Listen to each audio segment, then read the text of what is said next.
ఈ మహిళ ముద్దు పెడతాం కారణంగా ఈ 2 years బేబీ ప్రాణాలని కోల్పోయింది. అసలు మ్యాటర్ ఏంటంటే అప్పుడే పుట్టిన పిల్లలకి లిప్స్ పైన కిస్ చేయకూడదు. పెద్దవాళ్ళు ఎట్టి పరిస్థితుల్లో కిస్ చేయకండి, అది పేరెంట్స్ అయినా సరే. అవును, చిన్నపిల్లలు చూస్తానికి చాలా క్యూట్గా ఉంటారు, ఆటోమేటిక్గా కిస్ చేయాలనిపించింది. ఒకవేళ మీరు కిస్ చేయాలనుకుంటే వాళ్ళ చీక్ మీద కానీ ఫర్ హెడ్ మీద కానీ కిస్ చేయండి. అదే బేబీ లిప్స్ పైన కిస్ చేస్తే బేబీ ప్రాణాలకే ప్రమాదం. అసలు మ్యాటర్ ఏంటంటే అడల్ట్స్ నోటిలో HFV1 అనే వైరస్ ఉంటుంది. దీనివల్ల మనకి పెద్ద హెల్త్ ఇష్యూస్ అనేవి రావు, కానీ చిన్నపిల్లలకి ఇమ్యూనిటీ పవర్ చాలా తక్కువగా ఉంటుంది. ఒకవేళ బేబీ లిప్స్ పైన డైరెక్ట్ గా కిస్ చేస్తే మన సలైవా ద్వారా బేబీకి వైరస్ సోకుతుంది. అండ్ చిన్న పిల్లలు ఈ వైరస్ ని తట్టుకోలేరు, వాళ్ళకి సివియర్ గా ఇన్ఫెక్షన్స్ అవుతాయి. కాబట్టి న్యూ పేరెంట్స్ కి చెప్తున్నాను, మీ పిల్లల్ని ఎవరికి పడితే వాళ్ళకి ఇవ్వకండి.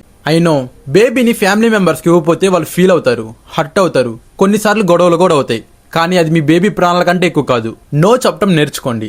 ఇఫ్ ఒకవేళ ఇవ్వాల్సి వస్తే వాళ్ళకి చెప్పండి, ఓన్లీ చీక్ మీద ఫర్ హెడ్ మీద మాత్రమే కిస్ చేయమని చెప్పండి. ఇది ప్రాణాలని కాపాడే ఇన్ఫర్మేషన్. కాబట్టి అందరికి తెలిసేలా ఈ వీడియోని షేర్ చేయండి, లైక్ చేయండి. అండ్ ఇలాంటి అమేజింగ్ వీడియోస్ కోసం మన పేజ్ ని ఫాలో చేయండి.